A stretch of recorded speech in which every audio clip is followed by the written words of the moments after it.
नमस्कार विद्यार्थी मित्रांनो, MPSC मार्फत गट क पदासाठी 5,707 जागांसाठी भरती सुटलेली आहे. त्यामध्ये तलाठी तसंच इतर काही जागांची भरती होणार आहे. तर तो फॉर्म कसा भरायचा याची संपूर्ण माहिती या व्हिडिओमध्ये देण्यात आलेली आहे. त्याआधी आमच्या या मराठी यूट्यूब चॅनलला सबस्क्राईब करायला विसरू नका. आम्ही असेच नवनवीन व्हिडिओ तुमच्यापर्यंत पोहोचवत राहू. सर्वात आधी मित्रांनो, तुम्हाला हा फॉर्म भरण्यासाठी MPSC पोर्टलवरती जाऊन तुम्हाला तुमचं रजिस्ट्रेशन करणं गरजेचं आहे. तुमची प्रोफाईल भरून घेणं हे गरजेचं आहे. तर ती प्रोफाईल कशी भरायची ही माहिती या व्हिडिओमध्ये देण्यात आलेली आहे. सर्वात आधी मित्रांनो, तुम्हाला MPSCच्या पोर्टलवरती जायचं आहे. सदर लिंक खाली डिस्क्रिप्शनमध्ये देण्यात आलेली आहे. मित्रांनो, यामध्ये तुम्ही जर आधीच लॉग इन केलेलं असेल, म्हणजे आधीच जर प्रोफाईल भरलेलं असेल, तर तुम्ही तुमचं युजर नेम, ईमेल ID किंवा मोबाईल नंबर टाकून तुम्ही लॉग इन करू शकता. जर तुम्हाला तुमचं लॉग इन ID किंवा तुमचा पासवर्ड तुम्हाला लक्षात नसेल, तर तुम्ही ते फॉरवर्ड करून तुम्ही इथे तुम्ही मिळवू शकता. मित्रांनो, तुम्ही जर पहिल्यांदाच रजिस्ट्रेशन करत असाल तर तुम्हाला क्रिएट अ न्यू अकाउंट या ऑप्शनवरती क्लिक करायचं आहे. यामध्ये तुम्हाला ईमेल ID तसेच मोबाईल नंबर इथे टाकून घ्यायचा आहे. त्यानंतर तुम्हाला गेट OTP या ऑप्शनवरती क्लिक केल्यानंतर तुमच्या ईमेल ID वर मोबाईलवरती तुम्हाला जो OTP येणार आहे तो इथे तुम्हाला टाकून व्हेरीफाय OTP या ऑप्शनवरती क्लिक करायचं आहे. त्यानंतर तुम्हाला एक नवीन पासवर्ड तसेच कन्फर्म पासवर्ड करून घ्यायचा आहे. त्यानंतर खाली तुम्हाला इथे डेट ऑफ बर्थ तुमची जन्मतारीख टाकून खाली जे काही प्रश्न विचारलेले आहेत त्यांची तुम्हाला उत्तर इथे द्यायची आहे. त्यानंतर तुम्हाला खाली इथे रजिस्टर या ऑप्शनवरती क्लिक करायचं आहे. त्यानंतर तुम्हाला ईमेल ID पासवर्ड टाकून पुन्हा लॉग इन करून घ्यायचं आहे. इथे कॅप्चा टाकून तुम्हाला प्रोसीड या बटनावरती तुम्हाला क्लिक करायचं आहे. प्रोसीड या बटनावर क्लिक केल्यानंतर तुमच्याकडे प्रोफाईल बनवण्यासाठी एक नवीन डॅशबोर्ड ओपन झालेलं दिसेल. यामध्ये तुम्हाला इथे प्रोफाईल क्रिएशनमध्ये जाऊन तुम्हाला तुमचं पर्सनल डिटेल भरायचे आहे. इथे तुमचं सरनेम, नेम, मिडल नेम तसेच तुमचं इंग्लिशमध्ये पूर्ण नाव तसेच मराठीमध्ये देवनागरीमध्ये पूर्ण नाव, आईचे नाव तसेच जेंडर, तुमचं जे काही जेंडर आहे ते. त्याचप्रमाणे तुम्ही तुमचा मोबाईल नंबर, ईमेल ID इथे चेक करू शकता. तुमचं मॅरिटल स्टेटस, तुमचं लग्न झालेलं आहे की नाही, नॅशनॅलिटी, मदर टंग म्हणजे तुमची मातृभाषा जी काय आहे. त्यानंतर तुम्ही दैनंदिन नाव चेंज केलेलं आहे की नाही इथे येस किंवा नो करून घ्यायचं आहे. त्यानंतर तुम्हाला मराठी वाचता लिहिता बोलता येते की नाही इथे तुम्हाला येस इथे सर्व करून घ्यायचं आहे. त्यानंतर तुम्हाला इथे खाली फिजिकल मेजरमेंटमध्ये तुमची हाईट, तुमची जी काही हाईट आहे सेंटीमीटरमध्ये इथे तुम्हाला टाकून घ्यायचं आहे. तुमचं वेट KGमध्ये तुम्हाला इथे तुमचं वजन टाकून घ्यायचं आहे.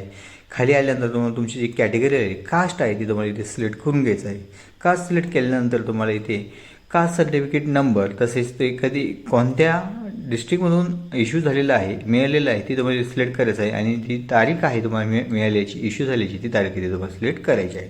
खाली आल्यानंतर तुम्ही बघू शकता do you belongs to non criminal, तुम्हाला नॉन क्रिमिनल आहे की नाही इथे तुम्हाला असेल तर येस इथे करून तुम्हाला सर्टिफिकेट नंबर टाकून घ्यायचा आहे आणि त्याची इश्यू डेट, मिळालेली डेट इथे टाकून घ्यायची आहे. त्यानंतर तुम्हाला कास्ट व्हॅलिडिटी सर्टिफिकेट जर असेल तरी ते तुम्हाला येस करायचं आहे, नसेल तर नो करायचं आहे. असेल तर त्याची तुम्हाला सर्टिफिकेट नंबर तसं इश्यू डेट इथे तुम्हाला टाकून घ्यायचं आहे. खाली तुम्हाला इथे विचारलं आहे की तुम्ही काही डिसेबिलिटी आहेत का, तुम्ही अपंग असेल तर तिथे येस करून तुम्हाला त्या संबंधित तुम्हाला इथे माहिती भरून घ्यायची आहे. नसेल तर तुम्हाला इथे नो या ऑप्शनवरती क्लिक करायचं आहे.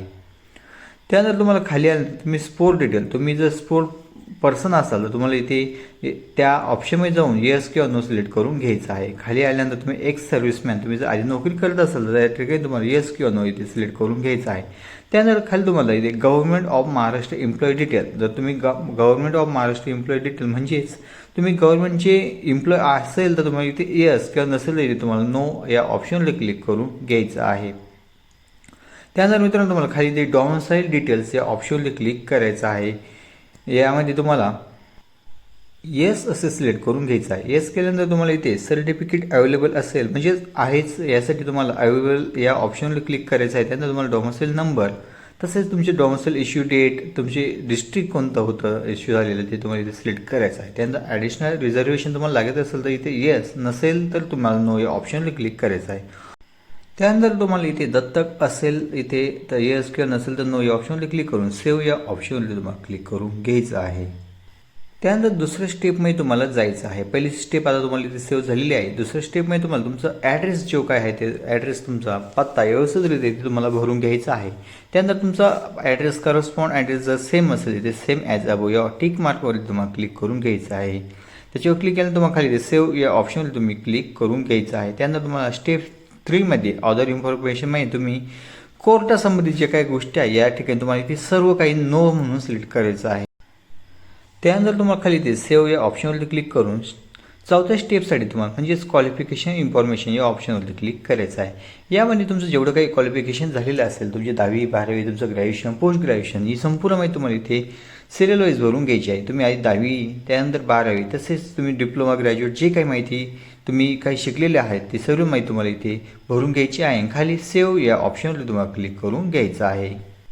त्यानंतर मित्रांनो तुम्हाला 5वी स्टेप एक्सपिरियन्स इन्फॉर्मेशन यामध्ये तुम्हाला काही एक्सपिरियन्स असेल ती माहिती तुम्हाला इथे भरून सबमिट करायची आहे. त्यानंतर शेवटच्या स्टेपमध्ये तुम्हाला इथे तुमचा प्रोफाईल फोटो तसेच सिग्नेचर इथे तुम्हाला अपलोड करून घ्यायची आहे. आणि त्यानंतर तुम्हाला सेव्ह या ऑप्शनवर क्लिक करून इथे खाली टिक मार्क या ऑप्शनवरती क्लिक करून घ्यायचं आहे. आणि इथे तुम्हाला शेवटला येऊन सबमिट अँड लॉग प्रोफाईल या ऑप्शनवरती तुम्हाला क्लिक करायचं आहे. अशा प्रकारे तुम्ही तुमची प्रोफाईल अगदी सोप्यारित्या तुम्ही इथे पूर्ण करू शकता. तुमचं प्रोफाईल लॉक झाल्यानंतर मित्रांनो तुम्हाला ज्या काही जागेसाठी तुम्हाला फॉर्म भरायचा आहे त्यासाठी तुम्हाला ऑनलाईन ॲप्लिकेशन या ऑप्शनवरती क्लिक करायचं आहे. आणि ज्या काही जागा MPSC मार्फत सुटलेल्या आहे त्या इथे दाखवण्यात आलेल्या आहे. त्यामुळे तुम्हाला ज्या जागेसाठी फॉर्म भरायचा आहे ते तुम्हाला व्ह्यू या ऑप्शनवरती क्लिक करून तुम्ही इथे बघू शकता चेक एलिजिबिलिटी. इथे तुम्ही बघू शकता तुम्ही कोणत्या जागेसाठी पात्र आहात किंवा नाही ते तुम्हाला इथे दाखवण्यात येणार आहे. ज्या जागेसाठी पात्र आहात ती जागा तुम्हाला इथे खाली साईडला तुम्हाला इथे दाखवण्यात आलेली आहे. त्यामध्ये तुम्हाला ज्या जागेसाठी फॉर्म भरायचा त्यासाठी तुम्ही इथे टिक मार्क करू शकता. टिक मार्क केल्यानंतर तुम्हाला इथे एक्झामिनेशन सेंटर इथे तुम्हाला सिलेक्ट करून घ्यायचं आहे. त्यानंतर खाली इथे टिक मार्क या ऑप्शनवरती क्लिक करून खाली तुम्हाला तुमचं लोकेशन टाकून घ्यायचं आहे. त्यानंतर तुम्हाला सबमिट अँड पे या ऑप्शनवर तुम्हाला क्लिक करायचं आहे. त्या ऑप्शनवरती क्लिक करून तुम्ही ऑनलाईन पद्धतीने फोनपेद्वारे सुद्धा तुम्ही पेमेंट करू शकता. पेमेंट झाल्यानंतर तुमचा फॉर्म सक्सेसफुली सबमिट होणार आहे. अशाच नवनवीन माहितीसाठी आमच्या मराठी यूट्यूब चॅनलला सबस्क्राईब करायला विसरू नका. आम्ही असेच नवनवीन व्हिडिओ तुमच्यापर्यंत पोहोचवत राहू. जय हिंद, जय भारत.